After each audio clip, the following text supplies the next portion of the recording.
Hi, this is Hyperwave. I'm Leah Wald here with Tyler Jenks, and I'm on the big screen. We're gonna have a lot of fun today, and maybe use a lot of sports analogies. I think Tyler's just doing it to be a little mean to me because of this situation, but no, because we do both love sports. And yeah, I think it's a really personally, I'm really excited about this one.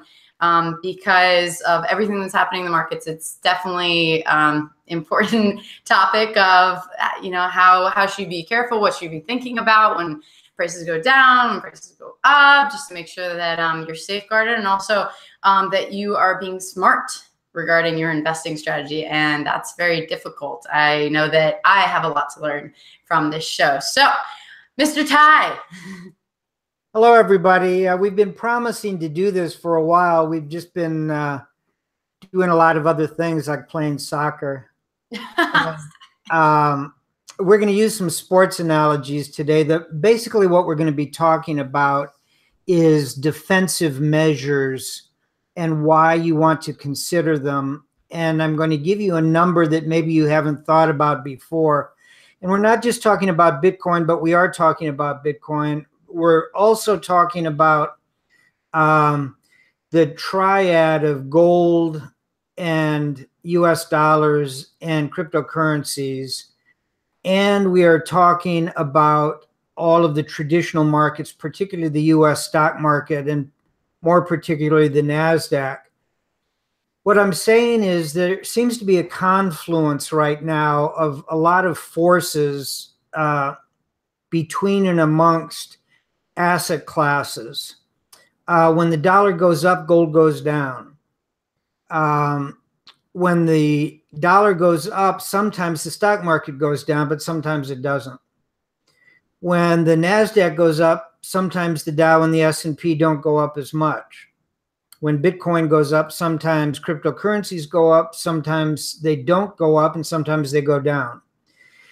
And there's some things that are interrelated in all of that. We're not going to talk about the interrelatedness of asset classes. What we're going to talk about is a real, very simple concept that after 40 years of working with thousands and thousands of clients, it's become very clear to me that this simple concept is the least understood of any about investing. And I'm going to use, a bunch of things like R squared and beta and alpha, statistical measures, but just in passing, just to give you a glimpse of a way of looking at things. But let's break it down even further. Everything in the material world is in limited supply. Sometimes we don't believe that. The air we breathe seems to be infinite. It is not. And when it gets polluted, things begin to happen. The amount of trees in the world seems to be infinite as you're flying over even the United States, but South America or the Amazon or Southeast Asia. But they are not infinite. They're limited. And one of the most important concepts in investing is the most limited resource you have. You personally, you and a spouse, you and a friend, you and your family, extended family, including mothers and fathers, aunts and uncles. The most limited thing you have in terms of resources is wealth. Now, some have a great deal of wealth, but it is not infinite. It is limited. Most have just enough to get by on or not enough to get by on. When you move into the realm of investment, you're making a hard choice. You're making a decision. And that decision is to take a limited resource, the amount of cash you've got in the bank, the amount of savings you have, if you have a retirement account. And if it's sitting in cash, you are persuaded for a number of reasons that what you need to be doing is you need to have that cash grow.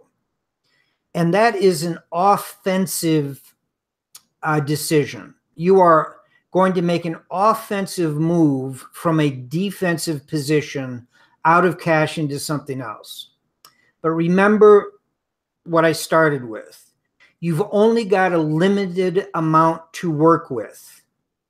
If it's $1,000 or $10,000 or $100,000 or $1 million or $50 million or $1 billion does not matter. What matters is what you are going to risk of that and how long you can risk it before a lot of things start going very poorly in your life. So that's what we're going to talk about today. We're going to talk about defensive measures after you've made an offensive decision. For some that are listening, that offensive decision is clear cut. I understand Bitcoin. I love Bitcoin. Bitcoin's going to keep going up. And because of that, I'm going to put all my money in it and I'm not going to think about it. There are others who have drawn a similar conclusion, which is, I love Bitcoin. I understand Bitcoin. It's going to be around forever. I'm going to put a little bit of money in it, but I'm pretty nervous because I don't understand it. And then there's other people that say, I don't understand Bitcoin at all. I don't understand cryptocurrencies. Everything I read is horrible. Everything keeps going wrong. Now it's going to be regulated. People keep getting hacked. The wallets don't really work. And what are all these altcoins? All three of those groups are considering one asset class.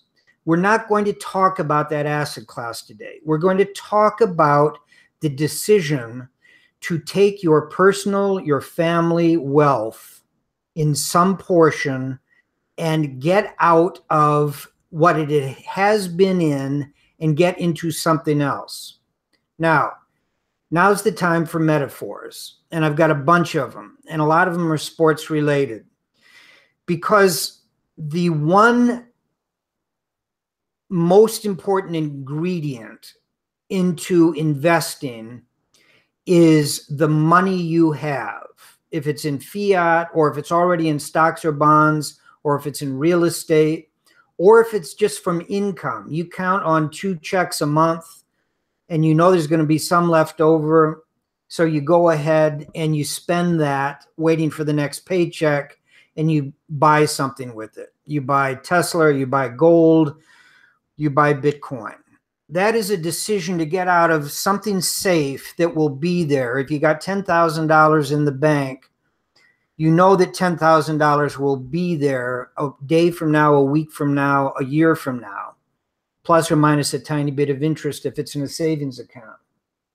But when you get out of that and you go on the offensive, what you are doing is you are risking something you have a limited amount of.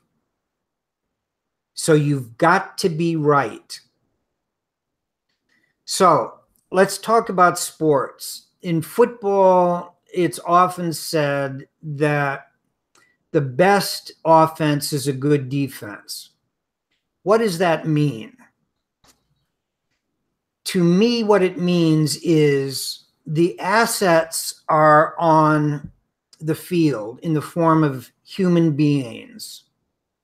And they've got a limited amount of certain things, limited amount of strength, limited amount of stamina, limited amount of spirit, probably a limited amount of nourishment as the game goes on, a limited amount of water, a limited amount of salt. And as the game goes on, all of those things are expended. They go from a resting state, like a checking or a savings account, into an offensive state that begins to eat up those resources. And a lot of brilliant managers have realized that what they want to do is they want to keep their defensive team off the field so that the offensive team can get on the field. But if the offensive team runs into a tough defense, it wears them down very quickly. And as you get to the end of a game, bad things begin to happen to the team that wears down the fastest. Okay. Another metaphor is in boxing, something that Leah knows quite a bit about. And there are in MMA and also the various martial arts, but judo is a very interesting part of that, having to do with mainly the defensive nature of it as opposed to some of the other martial arts that are mainly offensive. But in boxing, it became very clear to people after the 1971 fight between Muhammad Ali and George Foreman, where Ali used a thing called rope-a-dope, where he went for round after round after round, not even throwing a punch, just sitting up against the ropes, protecting his face, protecting his midsection. And Foreman thought, I've got this guy, and just kept pounding and pounding and pounding until by the end of the fight, Foreman could barely lift his arms and Ali easily won in a big flurry. Okay, we can talk about baseball, offense and defense, and we can talk about non-team sports where one person is pitted against another.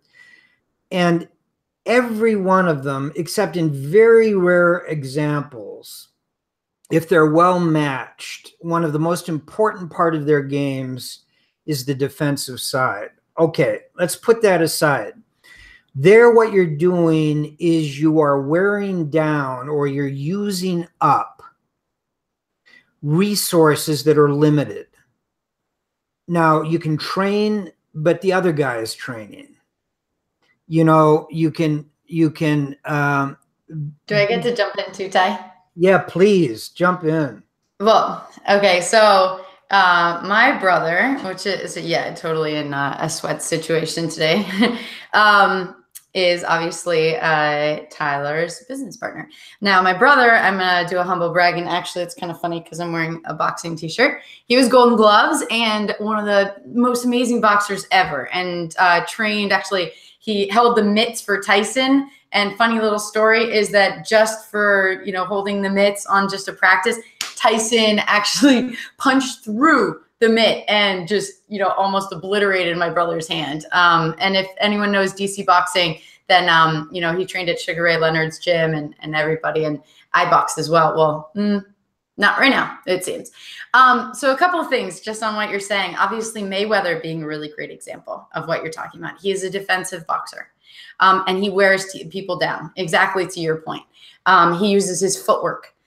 He uses like certain techniques. I won't get into the specifics of, just to ensure that he's not expending too much energy. Sorry, I'm trying to find this.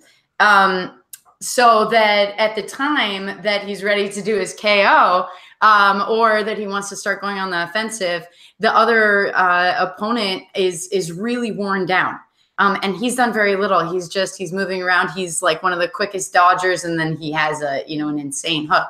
But there's a couple techniques that I think we can have fun with, Ty. And one, the art of deception, which I think could be a fun one that we could, also talk about. And like the best boxers are not bulls in a china shop, right? You use distance, leverage, and timing, right, to deceive your opponents. So feinting is crucial, and masking, honestly, your real plans can make the difference between winning and getting yourself beat up. And this strategy takes a lot of preparation. It's worth it because not only can you confuse and distract any opponent, but in the end, again, it takes less energy, which means you'll be able to focus on how to deliver. And, as that last metaphorical roundhouse and walk away the champ. So just throwing on deception there, there's so many ways to play with the markets, and so many, this comes to mind with Hyperwave and the way that you utilize on allocating your portfolio is just, in my eyes, absolutely brilliant, but also not always at all the techniques that most money managers that I've met do. And especially when you utilize TA with all these other systems, overlaying on it, and also fundamental analysis, I see it as just like that you're not, you're not a bull in a china shop. You are not doing bang, bang, boom. You are taking a step back and also understanding the fundamentals.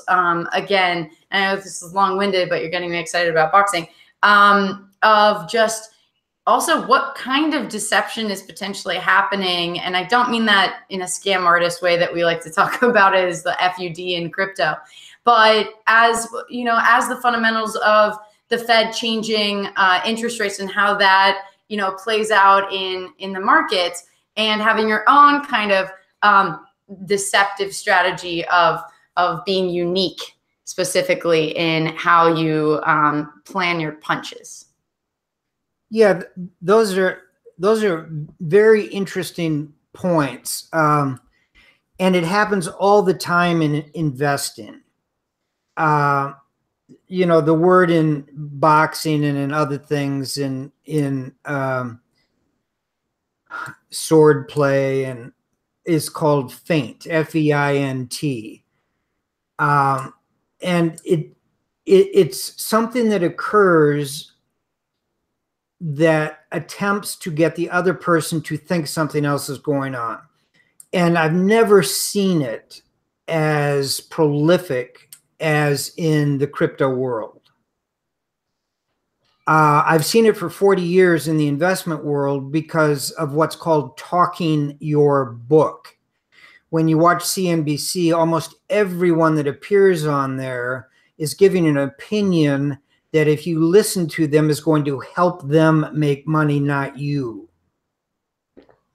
That's called talking your book. And you've just got to understand that whoever is doing the speaking in Twitter, whoever is making a comment, you should be able to quickly go through and see who has got a position on, and they're trying to talk up their position and trying to discourage other people. Or vice versa. They're not in a position, so they're trying to discourage other people.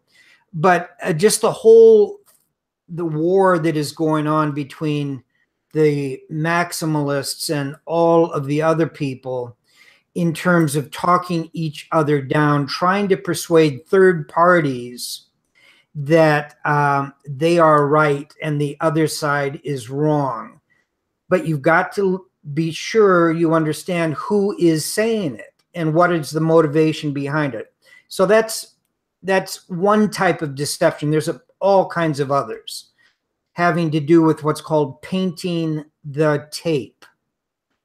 It's happened ever since the 1920s with ticker tapes, but it simply means making it look as if there is movement in the price of something when there is no movement. It's simply manipulation of the prices. Now, you can do it by getting a group of people together, like a group of hedge funds, a group of maximalists, a group of crypto holders, and you say, let's do this at 8 o'clock.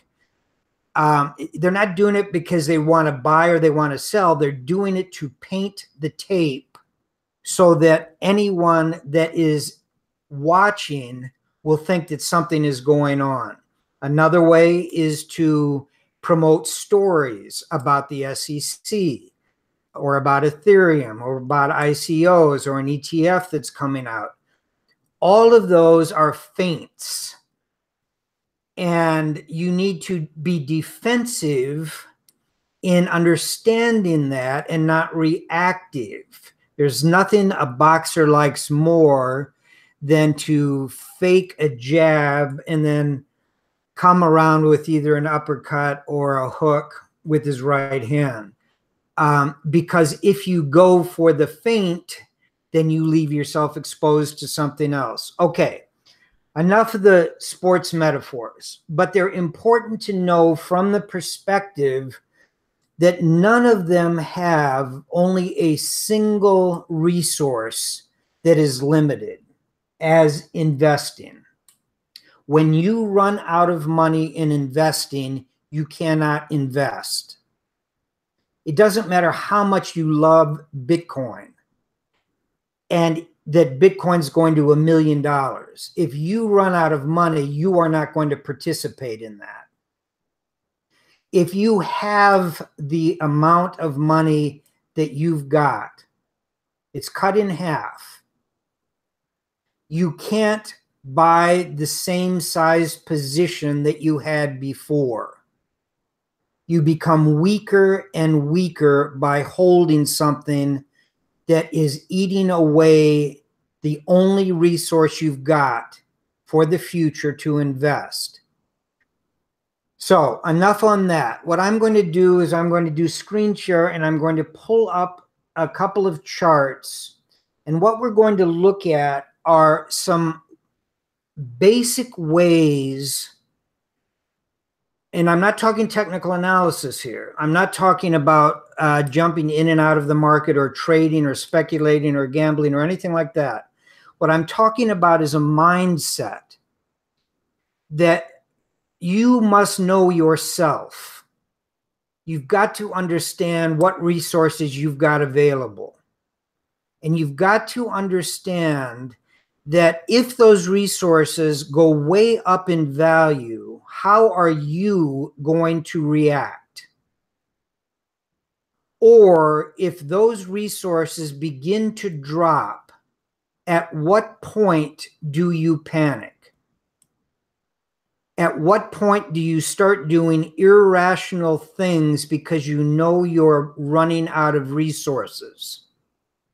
So what we're talking about today is a way to remain balanced at all times when you're in the market or when you're out of the market, when you're considering an investment or when you're in an investment. How do you do that? And I proffer today that the way to do it is to have defensive techniques in place before you need them. You know exactly what you need to do if something happens. That's different than saying something is going to happen. Hajin Lee calls it awareness. I call it money management. And money management doesn't necessarily mean a third party managing your money. It means how are you going to manage over time so that you don't become all puffed up when you're in a good trade that's doing well and make bad decisions? Or inversely, if you're in a position that's doing poorly and you don't have any tools that you can reach for to mitigate that problem. So we're going to talk about tools today. I've given you probably 15 over the last 60 vlogs that Leah and I have talked about, which have to do with timing short, intermediate, and long-term trends. The trend is your friend from the perspective that once a trend is in motion, it tends to stay in motion for a long period of time. And that lulls you, unfortunately, into the misapprehension that that trend will continue forever. Trees don't grow to the sky. Some of them get very big and they grow for a very long time, but they all stop at some point. All trends come to an end. All bubbles burst. All hyperwaves return to where they started or something approximate to that. All stocks go up and they go down. Now, a number of people keep claiming erroneously, in my mind, that nobody has ever experienced cryptocurrencies or Bitcoin before, therefore nothing that I am now saying applies. I'm sorry that you have that view. You are wrong. all of the same principles apply for all asset classes. All technical analysis can be used for all asset classes. All defensive measures in investing can be used to protect you from yourself, to protect you from your emotions, to protect you from that point that you will reach where you simply can't take it anymore because you're overexposed, and the one thing that you've got to use in investing is wealth. And if it reaches a certain point, no matter how many times you tell yourself that this thing I am in is perfect, and it's the first perfect thing since human history began, you're going to find yourself making bad decisions. So I'm going to go to screen share and talk about two simple concepts that we have not really discussed before.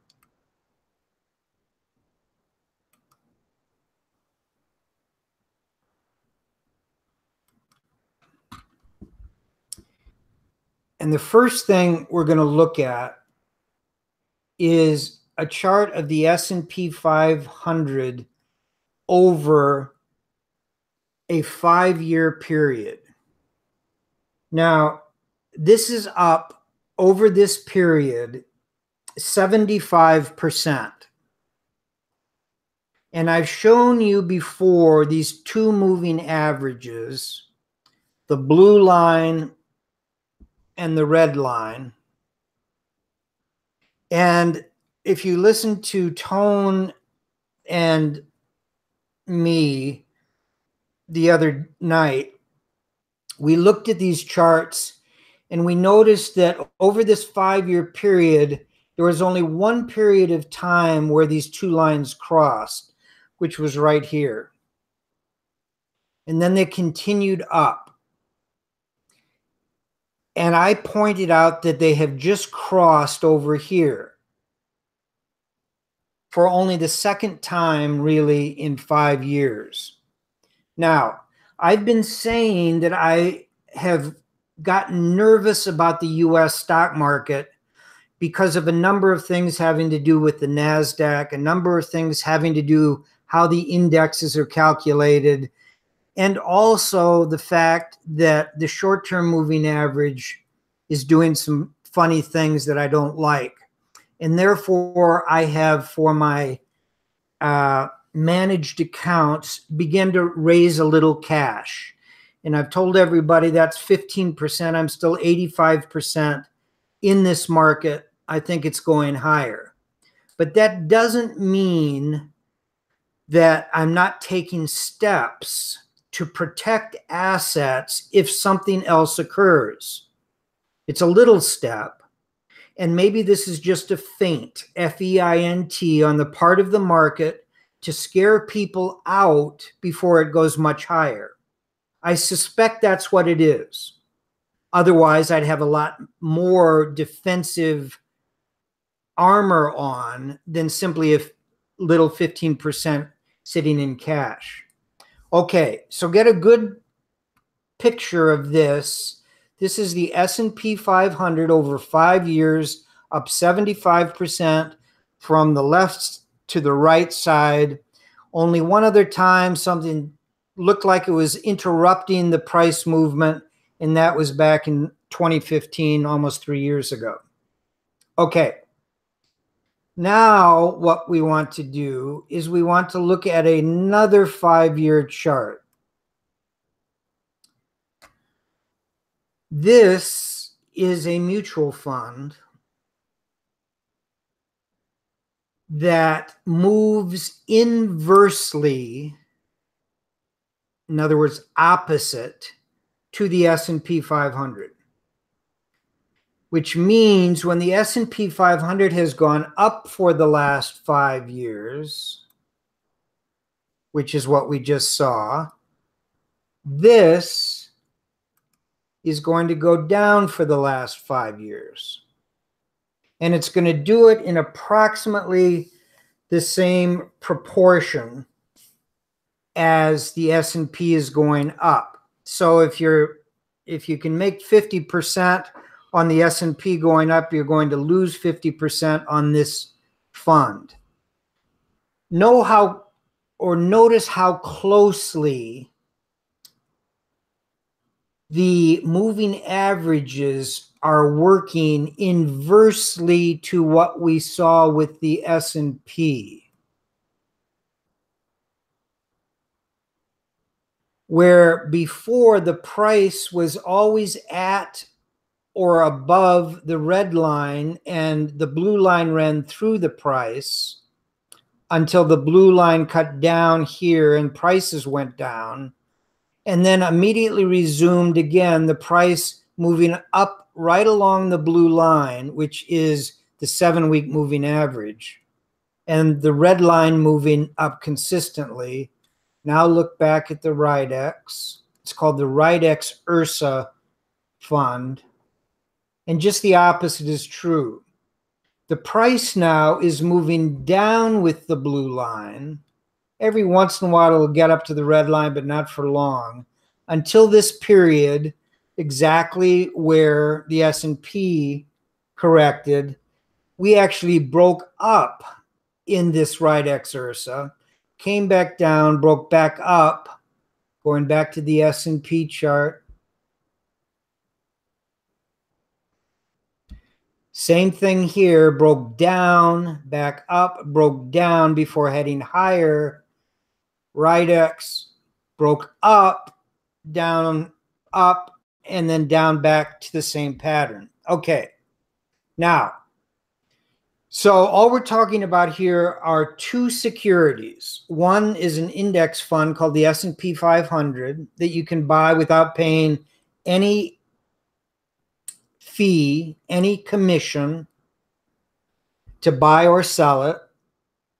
And this one is called the RIDEX URSA fund, which moves opposite to that S&P index. Once again, it's a no-load fund, doesn't cost anything to buy, doesn't cost anything to sell. Now, here is one defensive tool in your toolbox. You can offset the movement of either this going down or the S&P going up with the other security.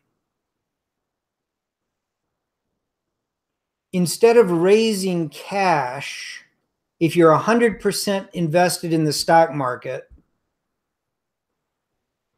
what you can do is you can sell 15% of this and put it into RIDEX URSA. Let's see what that would do. This is the S&P 500 over the last 6 months. And this is where I got nervous about the NASDAQ, because for the first time in 5 years, the prices started swinging wildly with big candles, cutting down right through both of the moving averages, going back up through both of them, going down through both of them. This might be something or it might be nothing. But what we do know is the moving averages have crossed in a death cross 3 weeks ago. Now, if this gets back on track and goes up, you didn't need to have taken any defensive action. Hey, Ty. Yeah. This is a question from the live chat. Is the RIDEX funds used solely based on the fee structure? Based on what? Fee structure? I don't understand. Okay. Ben, if you could explain a little bit more, then I'll re-ask the question. Yeah. Yeah. the only cost, which is called slippage in brokerage terms or in money management terms, is what the theoretical gain should have been minus costs. For example, when you buy a index fund like the S&P 500, there's a cost to run that fund, and that's passed on to you. Sometimes you have to pay a cost or a fee or a transaction to buy and sell. Every time you buy and sell a stock, there's a transaction fee. It costs you money. Most mutual funds, when you buy or sell them, it costs you money unless they're no-load funds. The ones I'm talking about today, there's no cost to buy them, no cost to sell them. The only slippage occurs with either the construction of the fund, and I'll get into that in just a minute, or what's called the expense ratio, which is a cost that is spread out over a year. And with most mutual funds, it's up as high as 1%. With index funds, it's down about 10 basis points. But you don't pay that if you buy today and you sell 4 days from now or a week from now. You pay, if you do it a week from now, you pay 1/52nd during that week. Each day that goes by, 1/365th of what the expense ratio is. So that should not enter into your decisions at all. We're talking about saving 20, 30, 40, 50% of your assets. And Ty? Yes. Your chart, you can't see the top if you make it full screen or zoom there. Yeah, exactly. A little bit down or whatever you're trying to show, just letting you know. Okay, yeah. Cool. Yeah, we're not going to look at the RSIs or the MACDs, just the price action. There you go. That works better. This is the S&P weekly. Yep. So, okay. So now how would you do this? I'm going to go off screen share back into just discussion because I want to explain what you just saw, what you were just looking at. I use a technique, and you could not really do this. You could do it with options and futures against positions in a managed account. But when ETFs and mutual funds began using this inverse concept, and Ridex down in Rockville, Maryland, was the first to really do it. They came out with this inverse fund that I just showed you that moves opposite the S&P. I began thinking, and this is 20 years ago, began thinking what a great tool to do a lot of things. Number one, to minimize taxes. Number two, to minimize transaction fees. Number three, to very quickly and efficiently be able to hedge a position that you're not sure about. Some news item has come out, or you've read some report, or you listen to some analyst, and you're nervous about a position you're in, or if you're following a technical analyst or doing your own technical work, and you come to a conclusion like we saw in the S&P and the NASDAQ and the Dow, that something for the first time in 5 years, other than a brief period of time along the way, is different. And if I've got all my wealth, which again is a limited resource, and I don't want to see it down 10% or 20 or 40 or 50, like almost everybody did in 2007, 2008, into March of 2009. And almost everybody did. And when I say everybody, I mean all professional money managers, all mutual funds, all investors got clobbered in 2000, 2001, 2002, 2003. Because they weren't using tools like the ones that I'm going to be talking about today. Today, more and more of them are doing it. Many hedge funds have always done this. That's why they're called hedge funds. They have positions that are long where they own stuff, and those are balanced out against positions that are short on the other side, so that they're arbitraging the difference as opposed to playing what's called a unidirectional market or unidirectional trade. If you're buying stocks, that's unidirectional. You're saying you believe the economy is going to keep going up and the stock market's going to go up. And I've given you figures that show that that is generally true. The trend is your friend, and the trend in the stock market for 100 years has been up. That's pretty good. But you can go through periods of time like 2000 to 2003 where you lose half your money if you stay in the market. 2007 to 2009, you lose half your money. That's not paper losses. That's not giving back profits that you've made in earlier years. That's half of your money, half of your wealth, half of your investment. I don't care that you went from 10,000 to 100,000. You've got 100,000 now, not 10,000. Don't let it slip back to $50,000. That's foolishness. If you've got tools that can protect against that. So let's talk about these two securities. Now, we're talking about one. It's called Rydex Ursa, RYURX is the ticker. Rydex has got long and short positions against all sorts of things, the NASDAQ, the Russell, the Dow, and they've got single and double inverse and positive. You can buy a Rydex fund that if the S&P is up 10%, it will be up 20%.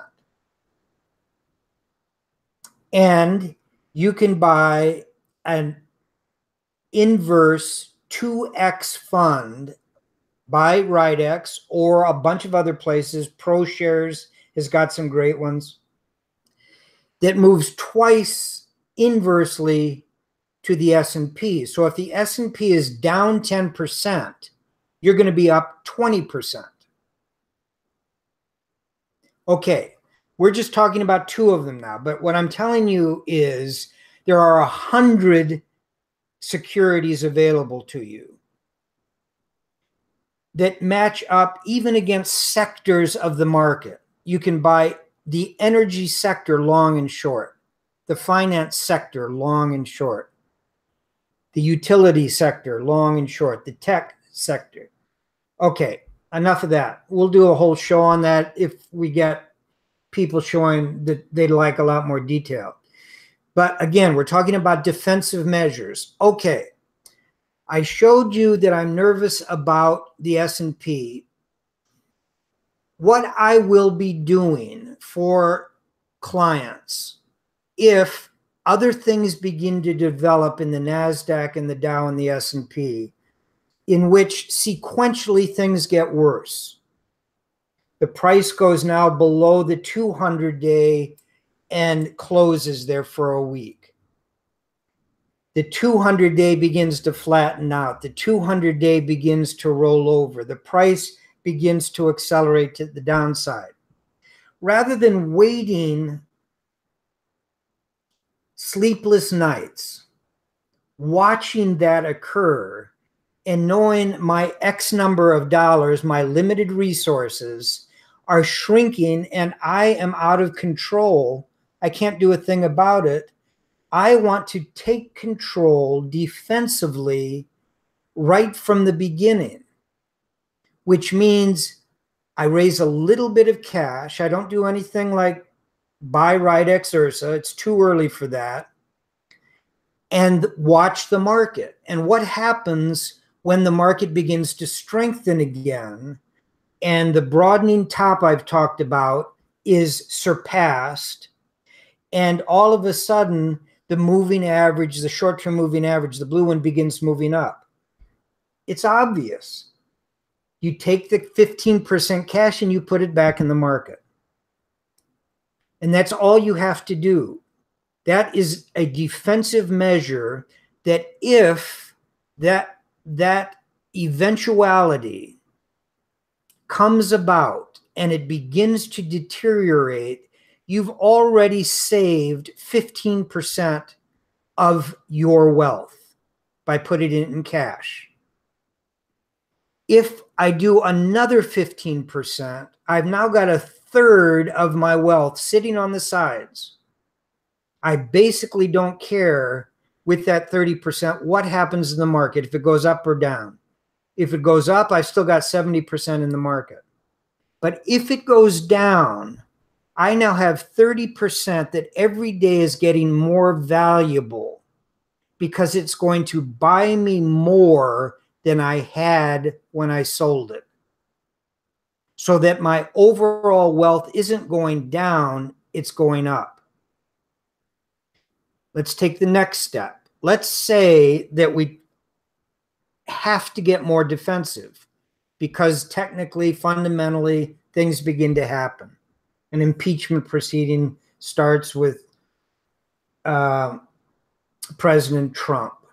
The Chinese do something. The North Koreans back out of their whatever it is that will be used as an excuse for the market going up or down.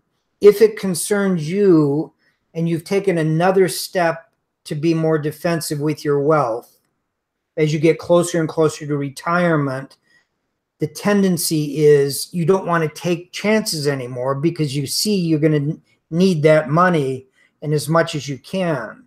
There's a rule, just a loose rule, but it's an interesting one just for people to keep in mind in terms of how should I be in general according to financial principles.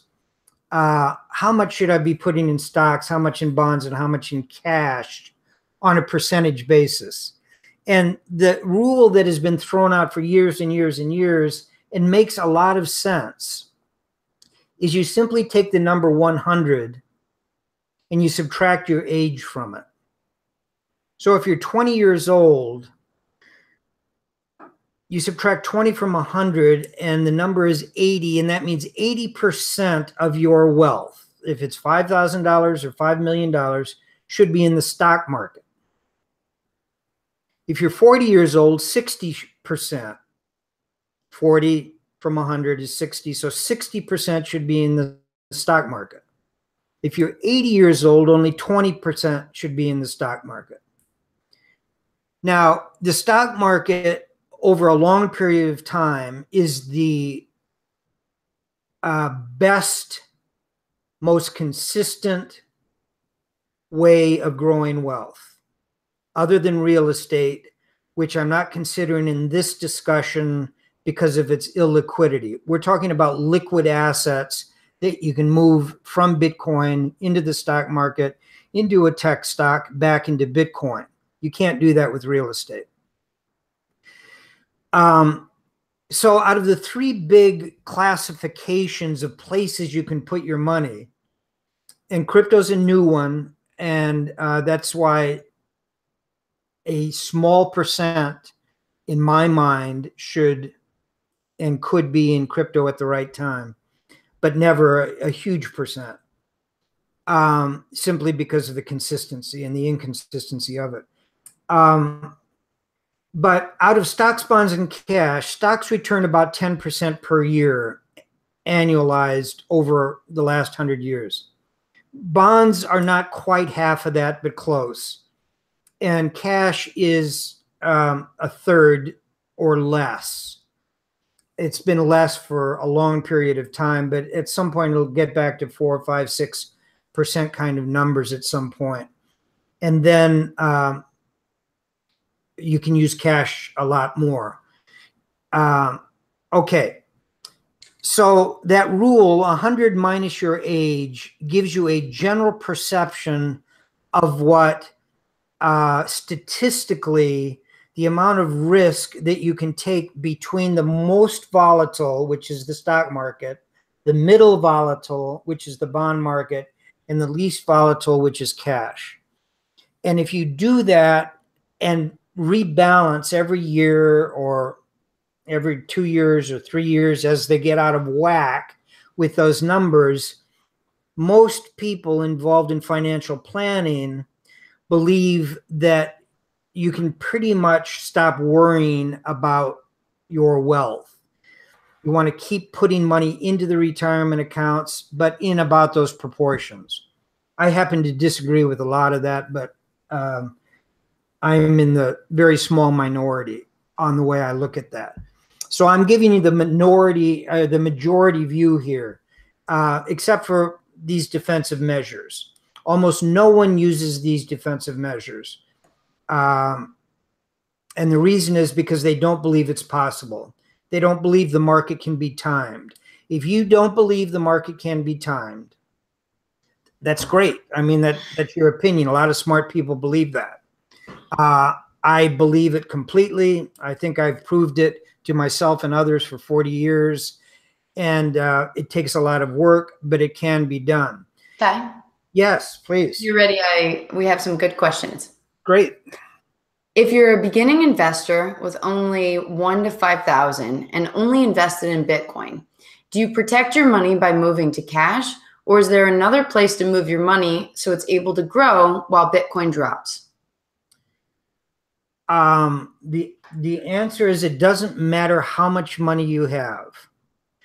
The smaller the amount of money you have, the more important my message is today.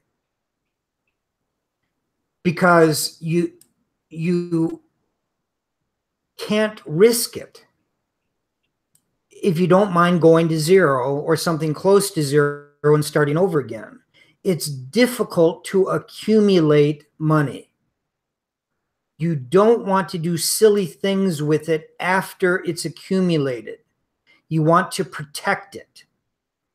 Once you know how you can protect it, my answer to you would be absolutely you would get into cash. You wouldn't put it into something else that is risky. If you only get so many choices. If you've got $5,000 and you've got $5,000 in Bitcoin, trying to consider another investment that you have to analyze and put that $5,000 at risk in that other investment, hopefully it's not a whim on your part to be in Bitcoin. You've thought about it. You listen to vlogs, both sides, those that are pro-Bitcoin and pro-crypto, those that are pro-technical analysis and anti-technical analysis. And within all of that, you're accumulating knowledge about this thing that you like and believe in. That's great. That's fundamental and technical research, and you're getting more and more comfortable. But just imagine the amount of time that you're putting into doing that, trying to understand all of this stuff that's going on. Now try to do that and come up with a second thing or a third thing or a fourth thing. You won't have hours in the day to do work and make money. So what I'm trying to tell you is it is important no matter how much money you have. And again, I've managed accounts that have $500 million in the single account. All the way down to people that, friends that have $1,000 and want to know what to do with it. And so what I'm saying is generically true. If something is in an uptrend, that is the best thing that can happen if you've moved your money from cash into that thing, whatever that thing is. And now, if it is in a trend, try to understand what that means, knowing that the trend is going to end at some point of time. What are you going to do when it does? Don't wait for it to happen. Think about what you will do and how you will know that that trend is in danger. I've been trying to show you very simple techniques so you don't have to listen to me or to Tone Vase or to Phil Cohn or to anyone else. You can do it yourself very easily. You can pull these charts up and just look at them, look at what Consensio says about the moving averages, and that will give you clues of what might be starting to happen, and then you can do something about it. depending on how confident you are of what the trend is doing and will it continue. But if you have convinced yourself that it does not matter, because this trend, whatever it is, Tesla stock, Apple stock, whatever it is, Bitcoin, is never going to end. And while it corrects, you don't care because it will turn around and keep going up, then there's nothing I can say to help you. Nothing anyone can say to help you. You've made up your mind.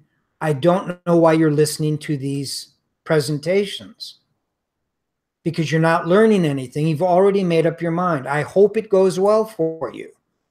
I've never known an investor, not only with me, but an investor at all, including Warren Buffett, that doesn't find themselves in a position that can take a large chunk out of what they have worked very hard to get, made a mistake, taken too long, are in the wrong part of the market, didn't react to it, and not a single one. But if you think that you are that one because you have found something that will never do that, then you might be right. I hope you are. I'm not going to work with my clients, and I'm not going to come on these vlogs and tell people they should do that, because there's much better ways of doing it. Okay, so that's my first example, and here's what I have done in the past using just these, let's just call it the S&P and an inverse S&P fund. If we continue to deteriorate in the stock market so that we get more and more signals saying that this trend looks like it's turning, just think about this for a second. If you are in, and one of the reasons we talked so long and hopefully in so much detail about retirement accounts, is in a retirement account, you don't have near the problems you do in a trading account. Because in a trading account, when it comes time to make a decision to use some kind of a defensive posture, you have to consider taxes. Because if you've got big gains in something that's gone up, you know that as soon as you pull that trigger, Uncle Sam's going to take a piece of your gains. And it's going to cost you money to get out and get in, depending on what you're trading. And at some point, the trend might turn around and go back up, and then you're back in it again. So one of the things investors not in a retirement account has to constantly think about is, how sure am I that what this guy is saying about this trend is true, or that what I have calculated myself using my own technical analysis or fundamental analysis is true. You begin doubting yourself because you don't want to pay that penalty of a capital gains, short or long term, and be on the outside of a market that then turns around and goes back up. In a retirement account, you don't have to worry about that because you don't pay the taxes. So it's much easier. So, but keeping that in mind, the difference between someone in a retirement account and not in a retirement account is that that means that their worry level, their confidence in their decision making is much stronger in the retirement account. It's much weaker out of the retirement account because you have more variables you've got to decide on. Not only do I believe in the decision, but what's the consequences if the decision is correct or if it's incorrect. If it's correct and I have to pay a 30% tax, why don't I just hold it and let the market go down 30%? Because eventually it's going to come back anyway. True. It's a true statement. And that's one of the things you have to think about. But if you don't have to think about that, because it's in a retirement account, now it's a pure play. Now the trend is changing. I'm stepping aside. Ty, Yes. minutia of what you're speaking about. With retirement accounts, do you avoid capital gains taxes in both a Roth IRA and a rollover IRA when you move in and out of stocks? Yes.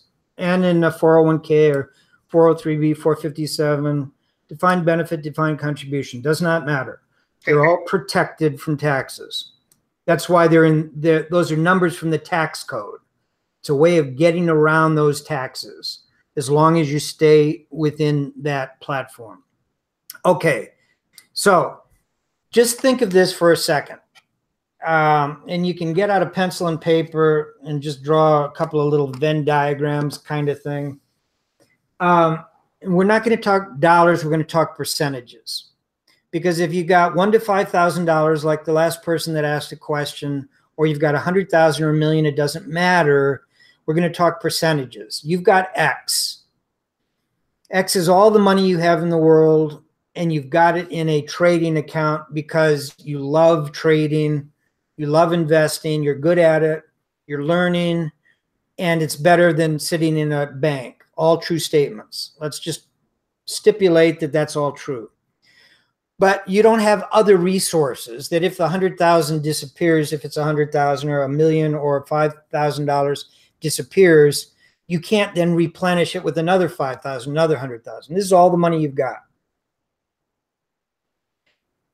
And often my clients have given me all the money they've got, all their retirement accounts, all their trading accounts, everything, other than the real estate, the house they live in, and other things.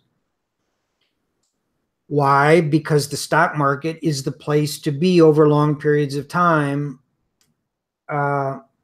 until you come to those points of time where it's not. And if you can't identify those periods of time, it hasn't mattered in the past, because if you wait long enough, it'll come back. Just like if you wait long enough for the US, it will do the right thing. I think it was Winston Churchill that said that. That said they do everything wrong until they finally get it right, and they always get it right in the end. So America can go through wars, it can go through civil wars, it can go through like the civil war that we've got in the Bitcoin space between the Bitcoin people and everybody else. We're in a civil war, it's bloody, it's messy, and it will be resolved. Same thing in the United States. The US went from nothing to the most powerful country in the world because of certain principles. We've gotten away from some principles, we've added other principles, but we always come back to the basic thing. Maybe someday it won't, I hope not. But in investing, what I just told you about the stock market, the bond market, and cash is what you need to know. Everything else outside the stock market, the bond market, and the cash is peripheral, including crypto coins and Bitcoins. They're peripheral. They are things to play around with. Maybe make a lot of money, maybe lose a lot of money, but it should not be all of your wealth. Okay, so here's the picture. You've got X, and you're in the stock market with all of X. And now you get nervous. The first thing you do is you go to 85X, 0.85X, and you put the other 15 into cash. You don't have to send it to a bank. It just sits in your brokerage firm. It's called cash, right at the bottom. It's usually in a money market fund that doesn't pay you anything, but it doesn't go up or down. It just sits there. It'll be there when you need it and want it. Step 2, you do that again. You go to 0.7X by taking another 15% out. Now you've got 30% in cash and 70% in the stock market. What have you done to your portfolio by those 2 steps from a statistical point of view? I will tell you precisely. When you had X, and X was correlated directly with the stock market, you had what is called a beta, B-E-T-A, of 1.00 to that stock market. What it means is if the stock market goes up 10%, your account will go up 10%. If the stock market goes down 10%, you will lose 10%. That is if a second thing is true, which is called R squared, which says what percentage of returns in your account come directly from the stock market. Well, with a beta of 1.0, you would assume that your R squared is 1.0 and all of your returns are coming from the stock market. In other words, it's not because you bought Tesla or you bought this stock or that stock. It's because your portfolio is geared to move up and down with the stock market. Okay, so what happened to beta when we took the first step and we raised 15% in cash? Your beta just dropped to 85%, 0.85. What does that mean? It means if the stock market goes down 10%, your portfolio is going to go down 8.5%. If the stock market goes up 10%, your portfolio is going to go up 8.5%. 15% less in both directions of the market because your beta is 15% less than the markets. Okay? Now we took a second step. We raised 30% cash now. Where is the beta?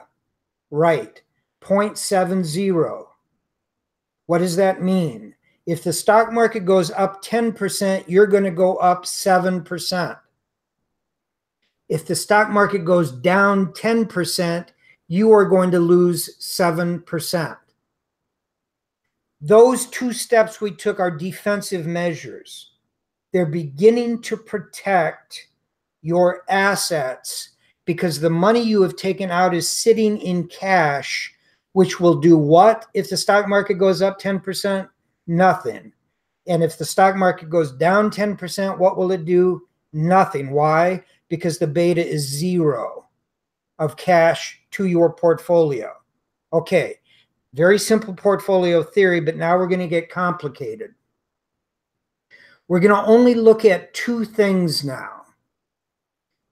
The Ridex Ursa fund, which moves inversely to the S&P, and one other holding you have, which is your whole portfolio, which is X, and it's in the S&P with a beta of 100. All right? So the same problem we had before, but now we're not going to raise cash except to buy the Ridex Ursa fund. So here we go. We've got X, and put your own money in it in your head. $5,000, $100,000, $1 million. You've got X. The blue line starts moving down. The short term is turning down, and all of a sudden, it looks like the trend is no longer your friend. It could be beginning to change. So one thing you could do is you could sell 15% of X and at the same moment buy a 15% position in Ridex Ursa. Now, how much money do you have in the market? X. Right? Not 0.85X, you've got X in the market in two different positions. What is your beta? Your beta is 0.7. 70%. Why? You only move 15%. Yeah, but the 15% you moved moves inversely to X. So let's just break it down into the two parts of your market. 10% move in the S&P down after you've made that trade. That means that 85% of your portfolio is going to drop 10%, correct? Which is a negative 8.5%. That's just on the S&P side. You've only got 85.85X. So when the market drops 10%, you're going to lose 85% of what the market did, or 8.5%. But you've got another position on, which is Ridex Ursa. You have 15% in Ridex Ursa, and the stock market drops 10%. What does Ridex Ursa do? It goes up 10%. And how much money do you have in Ridex Ursa? 15%. And so 10% of 15% is 1.5 percentage points. So you lost 8.5 percentage points on your S&P, but you gained 1.5%. So you ended up flat.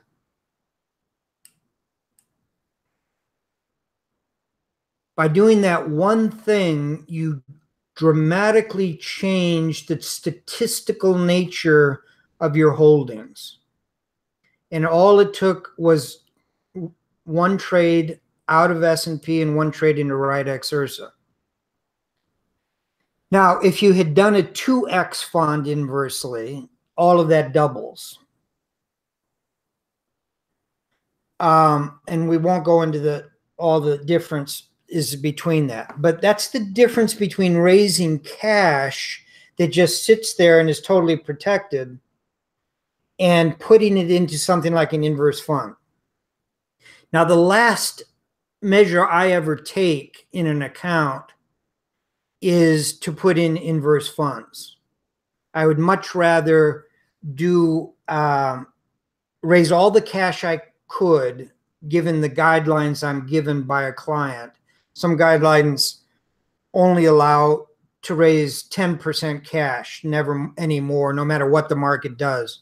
If the market drops 100%, the guidelines won't allow a manager to raise more than 10%. But in accounts where there aren't any guidelines and you can raise as much as you want, the first thing I want to do is I want to raise cash. It's quick, it's easy, and the thing that I have just put the risky asset into is no longer risky. It just sits there. Now the only thing I can do is lose opportunity on that money. I can't lose that money. I can lose the other money in my account, but I can't lose the cash money. So I want to max out the amount of cash. And when I'm talking to each of you or as the group, you have to make a decision. If you want to start thinking defensively, what am I comfortable with at this particular time? If I'm in Tesla and Tesla's just dropped, from $400 down to $250, but it's still in this amazing uptrend, and you believe in Elon Musk and you believe in the projects and all of that, you don't want to step aside completely. How much do you want to step aside? That's your decision. And it has to do with how well you sleep at night and how confident you are and all the rest of the stuff. But that doesn't mean you can't do protective things along the way to manage your wealth, manage your money, manage the positions, each one of them individually. Think about them. Think about the trends. Try not to draw conclusions before things happen. Do it incrementally, one step at a time. The other thing I want to do, and we're running long, but I do want to show you just a couple of other things very quickly. So I'm going back to screen share. And then Todd, before we sign out, very quickly, Bitcoin. Absolutely. Okay. So now what we are going to look at, I'm going to look at gold and I'm going to look at energy. And I'm going to look at it over a short period of time. Well, now I'm not going to look at gold because I just sent it into the ionosphere somewhere. But we'll take a look at energy. Knowing things that I have told you before, this is called the XLE, on a weekly basis. I've got the same moving averages, 7 and 30. And this goes back, I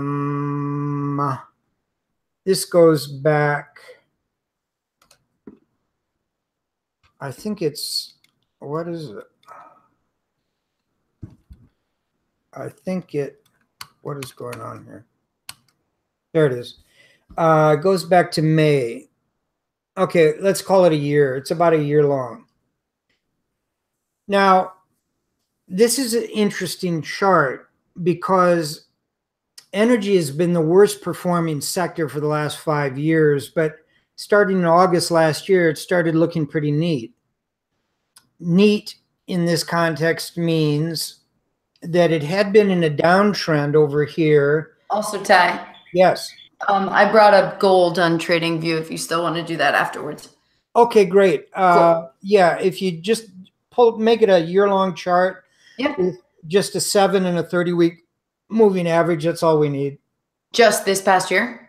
Yeah, just the past year. Okay, great. Yep.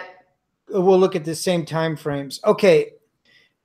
This is in the context of doing something defensive in the account we just talked about that is in the stock market, and it's moving like the S&P. The S&P is made up of 10 sectors. One of them is energy.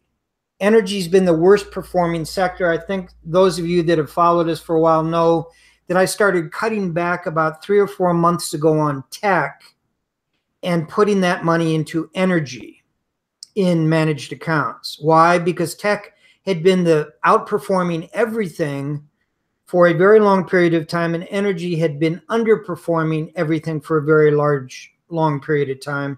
And that's always an interesting thing to observe, because if that's true and you're thinking about what defensive measures might I be thinking about, one is don't raise any cash at all, but look for something in the S&P that is acting better than other things in the S&P. Get rid of those other things and get into the thing that had been doing poorly and now is doing well. Well, energy, by my definition, just over the last week has become a bullish position. It had been a bullish position back here all the way up, and then it got creamed on 2 consecutive weeks. Then it stabilized, and it just re-entered by the price going back above the short-term moving average, back above the long-term moving average, and the short-term moving average is now above the long-term moving average, and they're all moving up. That's my definition of a bull market.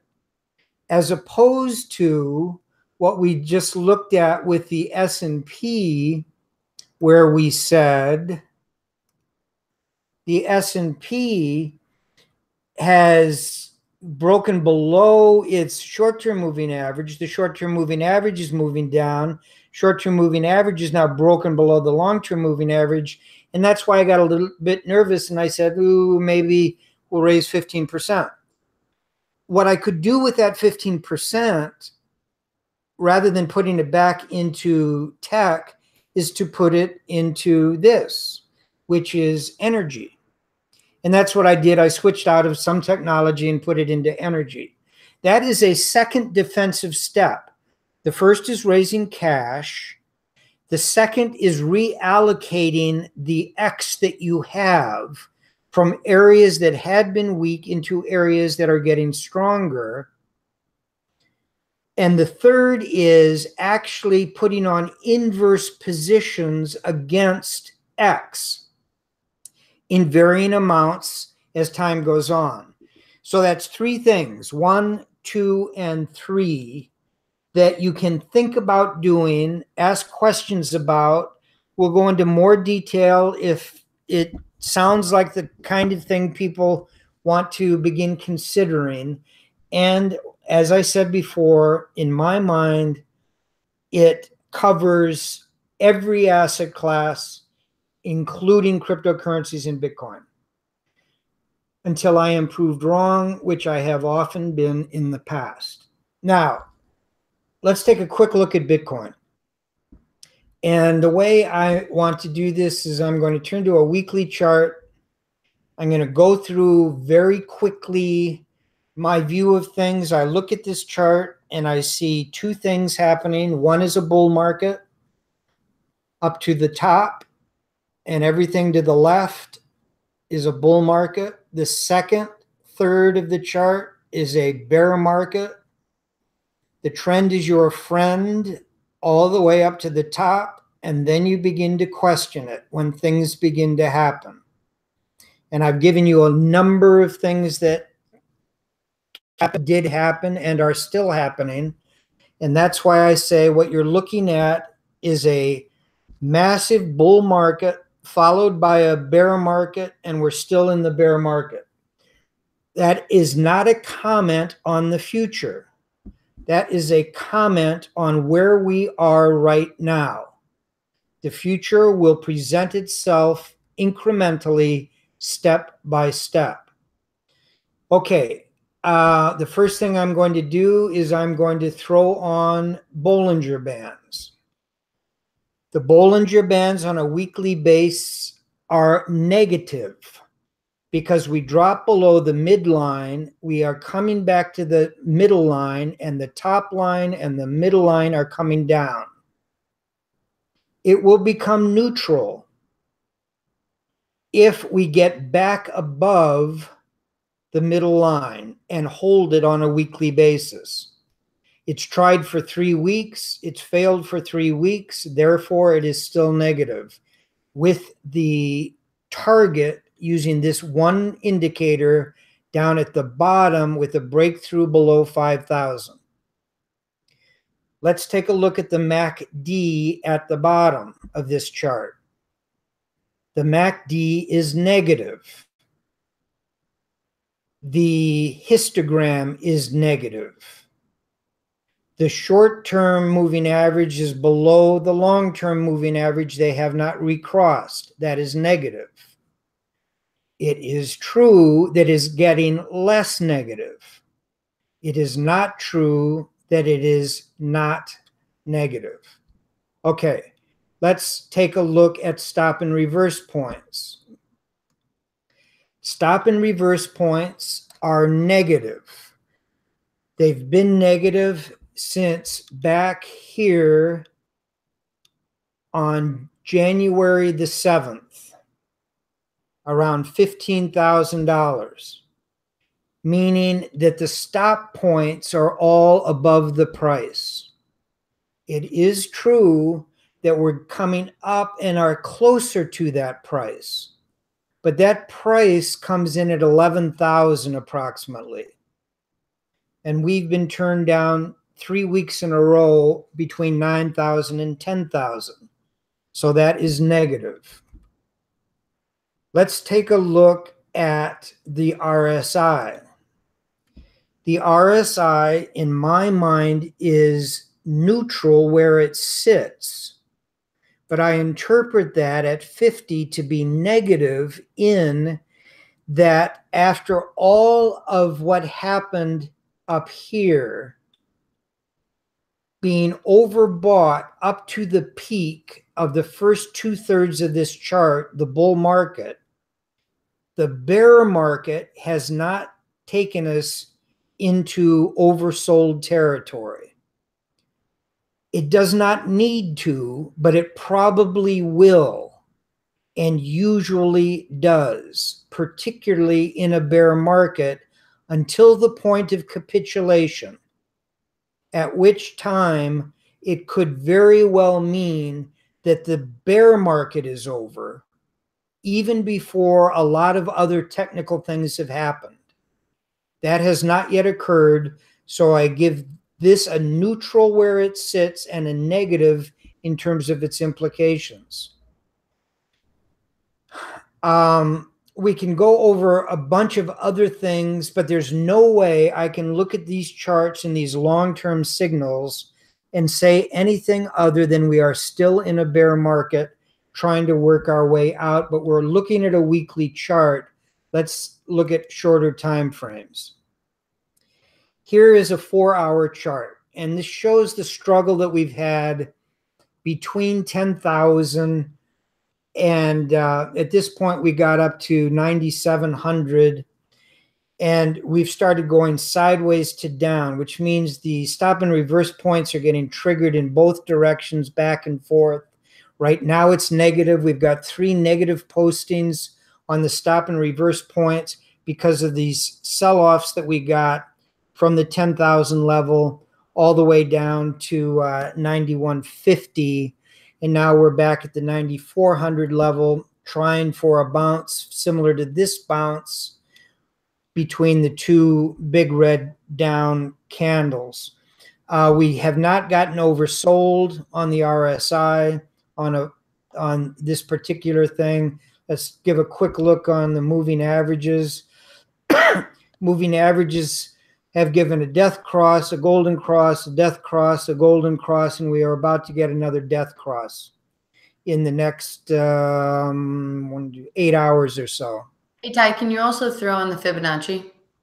Yes, I can, but let's do it on a weekly basis. Yep. And let's go. Let us go. Let us go. Is that a new song? Yes. Oh, okay. Okay, here, let's do this one. Okay, let's just try it from 500-ish.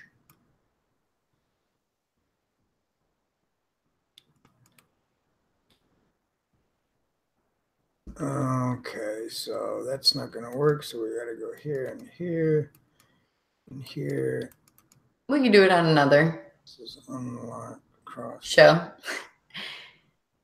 Ty, you want me to bring up the gold on TradingView for now? No, I'm going to keep everybody here until I get this. Oh, good idea.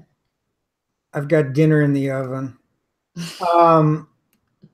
My clicker's not working very well. But we can do it on, look at how it's not reacting. So what I'm going to do is I'm going to get out of this and I'm going to let Leah show me how to do it. Okay, sounds good. All right, Ty, I'm gonna bring up screen share. We could do it on mine too. Hold on. Yeah. Okay. Okay. This is the price of gold. This is over the last 1 year period. I can't see it. Did you put the moving averages on that? I didn't. Yeah, I'm gonna throw them on. Yeah, the 7 and the 30, just to contrast it with. For a while, gold was looking really good, and now it is not. It's not looking bad, but I consider it more neutral. I'd like to see it above 14,000. Excuse me, 1,400, and it's trading down around the 1310 level right now. Sorry, guys, I also suck with TradingView, so I got to figure out how to switch. But what you see here is something that had been in a bull market until the last couple of candles, and now it's flattened out. But this is another thing I would definitely consider as a tool. You said you want 50 and 200 typical, or you want to do 14? 7 and 30. Got it. On a weekly chart. Yeah. Let's do it.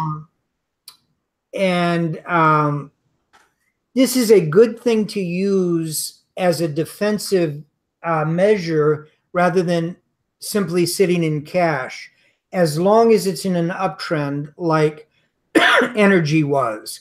And this has been in an uptrend for a while until it just flattened out recently. There's a reason for that, which has to do with the US dollar. The dollar has been strong and is inversely correlated to gold, at least recently.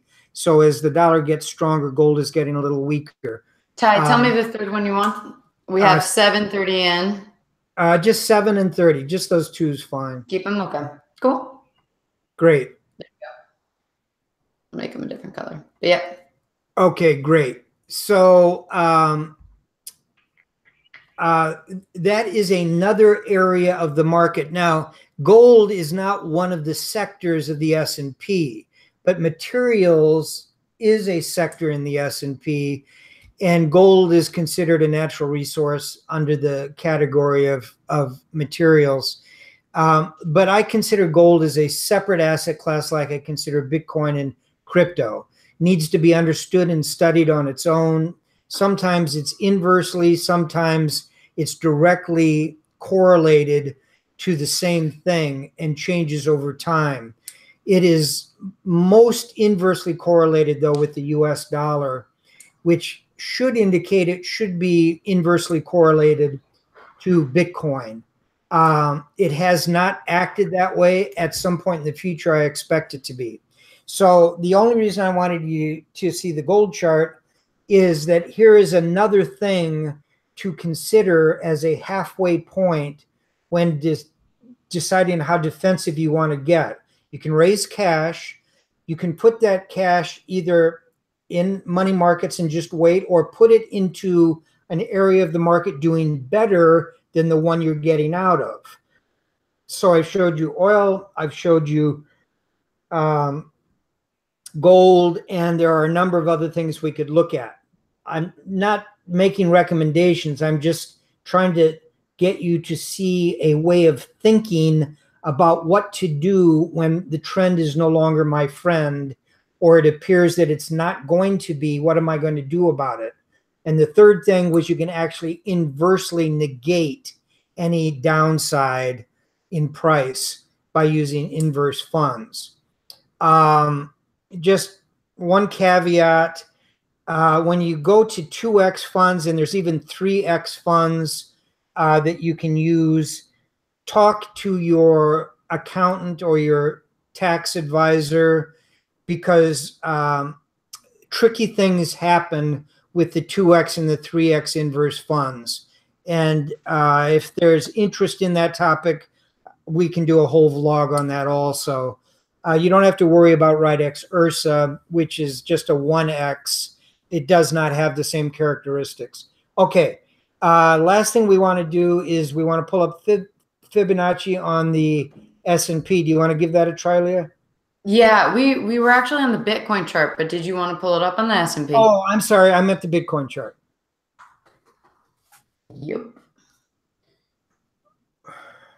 Great. We could do Bitstamp, but sure. All right. Do you want to keep the moving averages? Might as well. Yeah. Fibonacci. Wow. Okay. Let's get rid of them for now. Okay.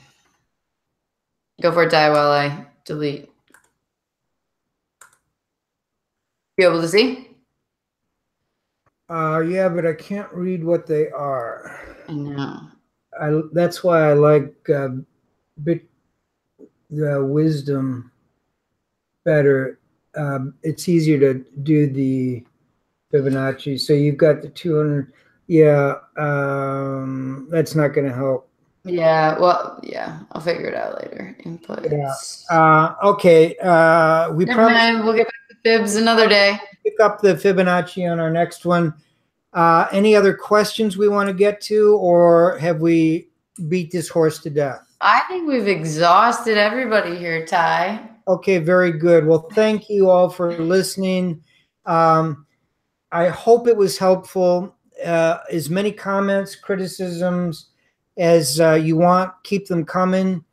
And all we're trying to say here is whatever you're in, if it's Bitcoin or if it's in another crypto or if it's traditional markets, don't